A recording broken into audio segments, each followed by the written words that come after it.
இப்போ இவ்வளவு பிரச்சனைக்கு காரணம் விஜய் தான் அப்படின்னா தமிழக அரசு அவர் கைது செய்ய ஏன் தயங்குது, பயப்படுதா? நல்ல கேள்வி. அங்கே உட்காந்துக்கிட்டு அவர் நிறைய பேரை கான்டாக்ட் பண்ணுறாரு வீட்டுக்குள்ளே போயிட்டு. ராகுல் காந்தி ஸ்டாலின் லைனில் வர்றாரு. ஸ்டாலின் லைனில் வந்தோடனே ராகுல் காந்தி விஜயோட லைனில் போகிறாரு. விஜயோட லைனில் போகிறாரு. அதுக்கப்புறம் விஜயோட லைனில் போயிட்டு ஸ்டாலின் லைனுக்கு வர்றாரு. அதனால தான் அவர் பேரை எஃப்ஐஆரில் சேர்க்கல, ரைட்டா? அதுக்கப்புறம் பிஜேபியிலேருந்து ஒரு இன்ஸ்ட்ரக்ஷன் போகுது. பிஜேபியிலேருந்து விஜய் மேலே பயங்கர கோபமாக இருக்காங்க எல்லாரும். ஒட்டுமொத்த தமிழ்நாடே கோபமாக தான் இருக்குது, ரைட்டுங்களா? விஜய் மேலே கோபமாக இருக்காங்க.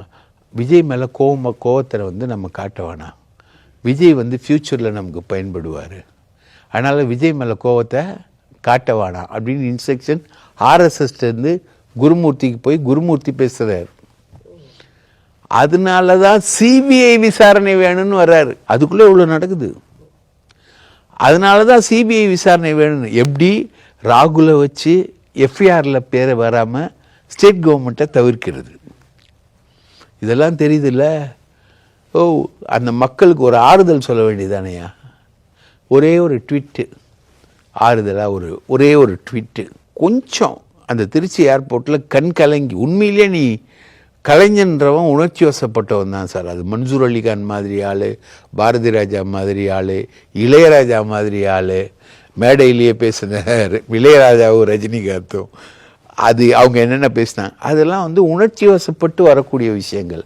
ஒரு கலைஞன்றவன் உணர்ச்சி வசப்படுறவன் சார். மற்ற உணர்ச்சியை வாங்குறவன் தான் சார் கலைஞர்.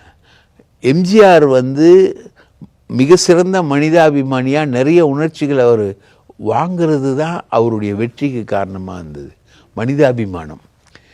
மனிதாபிமானமே இல்லாமல் போயிட்டு ராகுலை வச்சு எஃப்ஐஆரில் பேர் சேர்க்காமல் பண்ணிவிட்டு அதுக்கப்புறம் சிபிஐ கேஸ்க்கு போகிறது. அப்போது சிபிஐக்கு போனால் எப்படியாவது சமாளிச்சுக்கிறோம், நாங்கள் உங்களை காப்பாற்றிக்கிறோன்ற உறுதி எங்கேருந்து வாங்குறாரு?